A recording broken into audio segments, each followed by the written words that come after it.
बीड जिल्ह्यातील धारूर तालुक्यातील भोगलवाडी गावामध्ये दलित वस्तीमध्ये मोठ्या प्रमाणात भ्रष्टाचार झालेला आहे।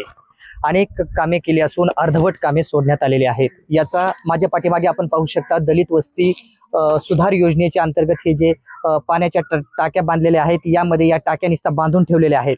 यामध्ये कोणत्याही दलित बांधवांना याचा फायदा घेण्यात येत नाहीये। फक्त टाक्या बांधलेल्या आहेत, यामध्ये पाणी नाही, पाईपलाईन नाही। अशा पद्धतीचा बोगस भ्रष्टाचार झाल्याचा येथील या समाज बांधवांनी आरोप केलेला आहे। एवढंच नव्हे तर भोगलवाडी गावामध्ये मोठ्या प्रमाणात जे जिल्हा परिषद शाळेमध्ये पाणी फिल्टर बसवलेले आहे, त्यामध्येही भ्रष्टाचार आहे। तसेच काही ठिकाणी पाण्याच्या मोटर असो, तसेच रस्त्याची कामे असो, फक्त हे कागदोपत्री दाखवल्याचा देखील या ठिकाणच्या नागरिकांनी आरोप केलेला आहे। या आपल्यासोबत भोगलवाडीमधील काही दलित वस्तीतील काही बांधव आहेत, आपण त्यांच्यासोबत देखील जाणून घेणार आहोत नेमकं कशा पद्धतीचा यांना काही फायदा होतोय का नाही, कशा पद्धतीचा भ्रष्टाचार झालेला आहे। काय नाव आपलं? मनोज तिरके।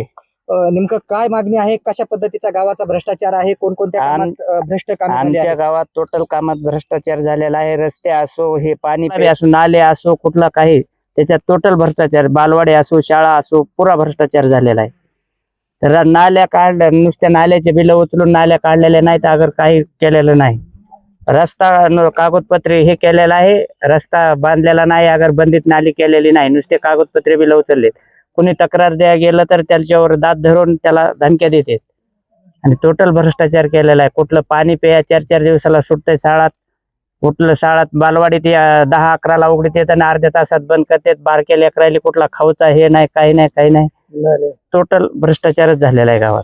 आता या दलित वस्तीसाठी नेमकं किती निधी आला होता आणि कशा पद्धतीचं कामकाज झालेलं आहे? दलित वस्तीत निधी 8 लाख रुपये रस्त्यासाठी उचललेले, नालीसाठी आणि हे काय ते सौर ऊर्जेसाठी, त्याच्यात एकही रुपयाचं कुठं काम केलेलं नाही, समजा भ्रष्टाचारात होत।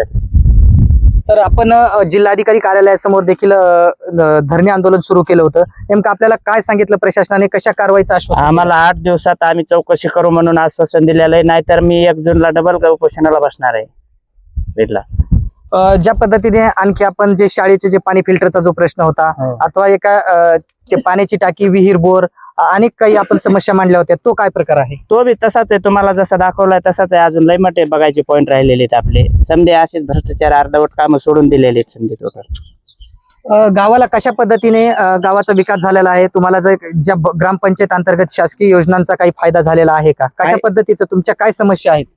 काहीच नाही, ते समजा भ्रष्टाचारच आहे, म्हणजे अर्धावटच काम टोटली। कोणते कोणते कामं झाले गावात आतापर्यंत? कोणतेच नाहीत काम, कोणते तर करायचे, बघायचे न सोडून द्यायचे, थोडस दाखवायचं उलसक करून पुन्हा बाकीचं सोडून द्यायचं, असे काम झालेले आहेत या पद्धतीने। आमच्या प्राथमिक आरोग्य केंद्र एक आहे, तिथे ते फेवर ब्लॉकचं काम आहे, ते 2-2.5 लाखात करून टाकलेले, 10-12 लाख निधी उचलला तिथे। 2 टेबल बसून त्याचे 5 लाख उचलले त्यांनी। त्याची चौकशी झालीच पाहिजे आम्हाला, दुसरं काही नाही। गावाला तुम्हाला वेळेवर इथं पाण्याची व्यवस्था आहे का? पाण्याची व्यवस्था नाही इथं। 5 दिवसाला 6 दिवसाला पाणी भेटतं। मरणाचा तुटवडा पडलेला आहे पाण्याचा।